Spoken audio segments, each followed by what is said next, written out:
So I'm here with Brett and Ken to talk about ships. These guys are doing some incredible things with YWAM Ships, and we just want to hear a little bit about them. So I think what we'll do is we'll jump straight over to Brett just to give us some technical information on some of the ships, and then we'll move on to Ken after that. Brett? We're running 24 vessels. They range from riverboats all the way through small cruise ships. The largest one that Ken and the guys are running in Papua New Guinea is 1,500 tons. The Pacific Link is there also. She sleeps 50, and then there's another one joining us, the Ruach, which is a sailing vessel as well. We have them flagged with the Cook Islands, and so of course we need to have all the captains, engineers with their tickets and their master's level tickets ready to go. It's a big job to get them all together, but it comes when we get the word out and friends know friends in the industry, so it's a great thing to see some of the engineers who think they're home and they've retired. Am I going to be able to use my skill again for the Lord and this kind of work? And yes, you can. And so get a hold of us. And also bring their families as well. Bring their families as well. Nothing like having being at sea all your life and not having your kids and your family with you to turn around and then have an environment where you can bring them along for either a few weeks or up to a year. Really, so you actually have these guys along with their families for, I mean, who's the longest serving family and professional that you have? Well, we just took the YMPNG into Papua New Guinea, and we had a captain, his wife, and 3 children actually on board the ship for 5 months. So that was full on outreach. Had a great time. It was challenging for a while for them until they got the hang of things because there's so much going on the ships. But now they've gone back home, and now they're going, we're wondering whether we should come back. So it's been a really positive time. Wow. So I mean, 24 ships, how long has it taken to build to that kind of scale? Because that seems to me a lot of ships to be running. Yeah, you couldn't call them all ships. Some of them are riverboats, but there are a good number of half a dozen or so that are great ships, and they're seaworthy, and they're doing a tremendous thing. You have to have fleet support. Each of the locations, all these ships are autonomously run from different YWAM centers around the world, but we have a common set of values that we all subscribe to, and the safety levels and the safety management systems that we have to have. And so when you have someone like Captain Jeremy who works with Ken's guys, who's been at sea for probably a dozen years or more with his family off and on, having them come to the office location and make sure that the certificates and all the licensing and everything is in order is a great thing. So we look for those who may not necessarily want to deploy long term, but they can certainly be at a YWAM center and help us with our safety issues. Incredible. Yeah, Jeremy's a naval officer, reservist actually out of the US. So he brings a great expertise, but he's not the only one. There's many. So the way we operate is we obviously have to be at the highest levels because the safety issues, where we go on the ocean, that's something that it's really paramount to us, is looking after all the people, firstly, who's on board the ship, create the right environment, and then you go in to do the outreaches into the various locations. Because where you can go with the ships, it's just incredible. Like just recently, I was on board our ship, and I said, wow, look at that, that's $1 million view. Well, literally it is. The ships cost millions, and here you are looking at this beautiful scenery and the sun setting over some gorgeous islands. But once you go past that, then you actually get into where the people are, it's another whole world. So I mean, that leads nicely on to why ships specifically? Well, you can... The only way to get to these locations that have no airports, the most difficult to access, remote, isolated locations is by a ship. It's just not a cute or good idea. It's the only option for us to get to these locations. And it doesn't matter if you've got, 300 or 400 families or tens of thousands. Every single one of these guys is precious, and we've got to reach them. We can go to islands that are so remote you have to go 10 days in one direction without seeing another island just to get there. Then, and the opposite, we would be up rivers where there's village after village after village right there, and you're sending out your tenders and your zodiacs to meet the villages and bring them on board for more of the complicated procedures that we do, but also being in their village for the day having lunch with them, kind of packing up around 4 o'clock at night, coming back and doing that again the next morning, perhaps at a different location. So yeah, everywhere from very populated, but to very remote locations as well. That's why we need ships. When we first engaged in Papua New Guinea in 2009, we went and met with the Secretary for Health, Dr. Clement Malau, and we sat and talked and worked through where we could actually take the ship. And as we went into the Gulf province, there's many provinces, 22 provinces in Papua New Guinea, but as we went into this one particular area, when we talk about remote, sometimes it's hard to comprehend just how remote. Like Brett just said, 10 days, but we sailed in, 48 hours, and we get into, actually it's shorter than that to the Gulf, but so we went into this one particular area and we anchored and we started to do some outreach, and we had numbers of dentists on board. I think on that one day we pulled 280 teeth in one day. And Hopefully not personally. Sorry? Not from one person. No, well that's another story, but one dentist pulled 130 teeth, I think it is. And see, we just don't do that in the West anymore. We're just, you want to restore the teeth. But the teeth were so bad and so rotten in their mouths because they've not had anybody ever. Now in Papua New Guinea, it's about 4 dentists for every 100,000. Is that the right stat? 1 dentist for every 100,000. And actually, that's being generous. It's Really? probably more like 150,000. So are we saying most likely these guys that we're reaching with these ships have never ever had a dentist see them at they'll all? never have a dentist, they'll never have a doctor checkup, they'll never have someone do their ears or their sight or any of that. So this is life-changing for these communities then? phenomenal. We were just at Bagabag Island in Kaka, and the CEO of the local hospital where we were leaving from Madang said in his living memory there's never been a dental team ever go to these islands, and there was 52,000 people on that island. So this is the first dental team that have been out on Bagabag because of the YWAM ships? Yeah. Incredible. Yeah. Well, let's ask the Bible question then. As well as taking out these medical supplies and taking out these medical teams, which is clearly desperately needed in these areas that we can't remotely reach with anybody else, Yeah. are we taking the Bible too? Well, that's really important because, as you may know, but within Papua New Guinea, it's a Christian nation, and they value the scriptures and they value the heritage that they have. So they're actually asking us to see how we can take the Bibles out to them to support the pastors, support what they're doing. So from the highest levels of government, actually, they're encouraging us and saying, we really value what you do with our people because of just our healthcare system is not in a good place. Because what we don't do is set up a parallel system, but we work within. And they're encouraging us and saying, how can we actually work together?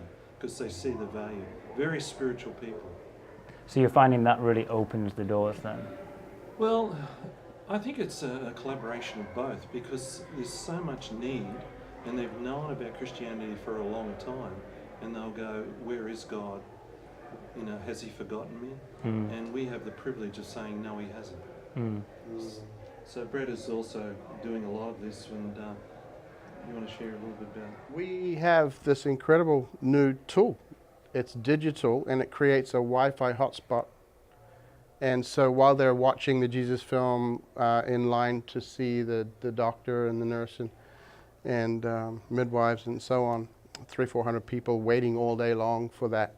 And one of the guys can say, hey, pull your phones out and here's a signal. And on that signal you've got your mother tongue, talk language, for example. Here's the Bible, click that and download it. Here's the Jesus film, you can stream it, you can download it.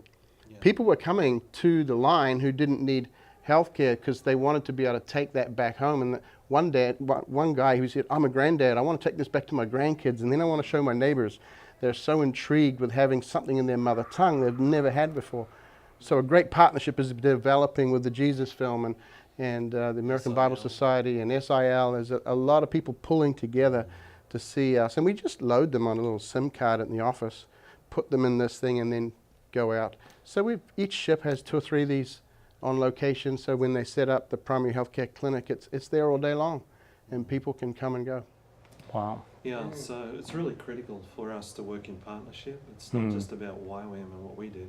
It's how do we work together with the churches, with the business, with the corporates, from really large companies actually. So we've had a lot of favour, and that's just been astounding, really, when you think about it. Well, if you look at the growth, that would be my next question. I mean, where is this favor coming from? Obviously, it's from the Lord, but you guys seem to be what you're doing. You have a huge amount of favor upon your operations, upon the growth and everything else. Can you maybe explore a little bit of that? Within Papua New Guinea, they are so isolated. 83% of the population lives in rural or remote communities. So they're not all in cities. So, and they have a mandate from the government to go out and provide services, and they're not able to. So as we engage with the government, we're saying we'd like to work with you. So we go into the National Department of Health, and we've spent many, many hours and listening and talking and understanding the way they operate, so that we're not coming in as the great answer, but we're coming in as, how do we work together? How do we strengthen each other? How do we partner? How do we, carry the load? We are not the answer. Let's work together. So as we've come in with that attitude, it's been just wonderful. The friendships, it's been very challenging, because you've got to realise where we go, it's not easy. If it was easy, someone else would have done it. But as we go into these areas, we've just really strengthened those friendships.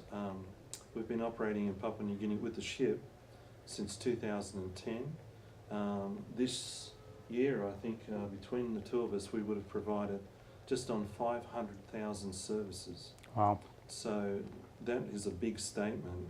And as we do this and work, and Brett and myself, we do this voluntarily, so we don't get paid to do that. So that asks a lot of questions as well. It's like, why do you do this? But we have a lot of friendship and a lot of, as we go into these areas, we really take into looking at the culture and respect, because that's really important to us. Absolutely. The ship provides an extension, if you will, of their reach.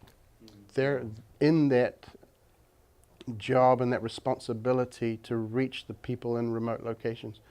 But they literally cannot provide the services because of the issue of remote access.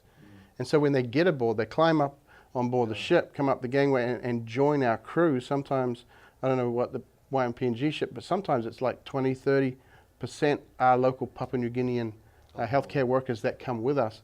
And they love that, because they get to interact with the physicians on board from other countries. But it literally provides that extension of their arm to reach these islands. The guys that we took over to some of the islands last week, they said, we've not ever been able to reach those islands, and we're eager. We have to wait for them to try and make their way to us here. And in many cases, one of them said, oh, it happened again the other week. And some mom was having a problem, breech birth, and they put her in a little tinny dinghy, and they tried to make the 12-hour track across the rough water in the ocean to the mainland, and she dies on the way. And they said, this is happening all the time, because we don't have the capacity to reach them where they have the most need out in these remote communities. So we go out to them. Boats are costly. How is this all funded? Well, I'll just articulate, as you're talking about, or we're talking about favour, I think a really neat story is we had an opening on board the ship recently, an unveiling of, because we've been redeveloping the clinic and, beautiful equipment on board, state of the art. And the Prime Minister came on board, and the former Prime Minister was on board for the opening. And the former Prime Minister is our ambassador or our patron for YWAM Medical Ships, and he made a speech and he said, our ship has come home. And it really made a huge statement when you begin to understand how much what we've been doing is owned by the country, the favour that we have. And because of that, many people have also opened up their hearts, opened up their wallets on the money side of it. We currently get supported for our ship, the YMPNG at this moment, and we're looking at expanding that. With Puma, for example, they provide all the fuel for the ship.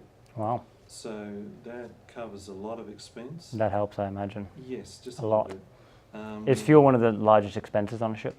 Yeah, it is. And then you've got all the medical consumables, the dental consumables, the government. We've been able to work in such a partnership. They open up their warehouses. We also bring in some medical supplies.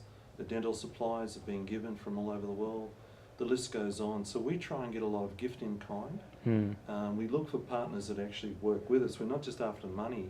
This is an important thing to know, that we actually want to look for companies or different individuals that want to actually use their expertise with us, so we can partner together to have a really good outcome. So it's all of these groups working together to get these ships out to the places where we really need them. If you look at the donated cash, the donated supplies, and the donated labor, the dollar that you give actually gets turned into 3 in the field. Wow. So the ROI is incredible. So we're looking at a 300% return on anything we give to $1, ships. we That's why we should be squeeze giving to that, ships. we marinate that, and it comes out as 3 at the other end, just because of the supplies that are given, gifted, the labor that's gifted, and the funding that's the donated cash pieces is very important, but it's about a third. Yeah, and that's pretty conservative. Absolutely. So we talk about spheres a lot here at YWAM. Might be a tough question, but where does ships fall in terms of the spheres, or where do you feel that you operate within? Well, there's a few areas as we engage with the government, and actually you've got the religious sphere, because we work with the churches, but then you've also got the business side of it, because they're engaged, and that's so important really, because as you look at the communities developing, they need to develop their commerce as well.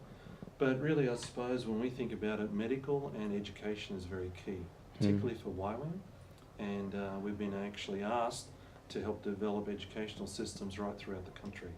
So what we do is, it's like a twin. You have the educational side of it and the medical side. How do we combine that two? And together, one is showing the compassion aspect, the felt need for the country, and the other is how do we train and develop that training so people can take on more responsibility, but not even that, just the how-to and the knowledge that they need, or empowering to be able to get on with it. And you've seen the results from that kind of pairing? Very much so. We do that a lot. From simple things, we'll get various specialists fly in from different parts of the world, and we get Papua New Guineans to always be with the specialists, and they get upskilled all the time. Or we get university students. They'll come in, they might be a 50-year medical student, and they'll do their placement on board the ship. So what a place to do a placement on an outreach in the middle of, this amazing environment. The volunteer pool that has to come together to make this work is really broad. Our last ophthalmic surgeon is from Nepal. He's volunteering on board a ship in Papua New Guinea with all the other nations, and when you count the amount of international collaboration to make something like this happen, it's quite intriguing for the local Papua New Guinea guys to see people from Europe and Africa and all over the place. I'm a New Zealander, Ken's from Australia. It's intriguing. We'll normally have 15 different nationalities on board. So we have people from all walks of life come on board the ship. We create a culture on the ship that's just wonderful. Some of our people actually really enjoy that just as much as the outreach, because it's a culture of we want to be caring. We want to connect and build those relationships. We want to actually serve the people, not only on the ship but also in the communities, and help build the kingdom or build that community. So we do this. So it sounds like it's a great opportunity, not just for the volunteers that come on, but it's much needed for the people that we go out and serve. Critical, in fact. Very much so. I was recently with some officials, and they said our country really is in cardiac arrest in certain areas of our, particularly in the health area they were talking to me about, and they said, we would greatly appreciate your assistance. So we're coming in with the defibs and doing what we can. Yeah, side by side. It's not Great. We are the answer. Let's see what we can do together. Perfect. Well, Brett, Ken, sounds exciting. I'm sure there's a lot more that people can go out and have a look at if they want to get involved, or they want to sponsor, or they want to partner. Yeah. But it sounds like exciting times, much needed, and it definitely fills that gap other places aren't at the moment. Thank you very much, guys, for being interviewed. I hope you have a great time here in YWAM KC. Yeah, Good to be with you, Johnny.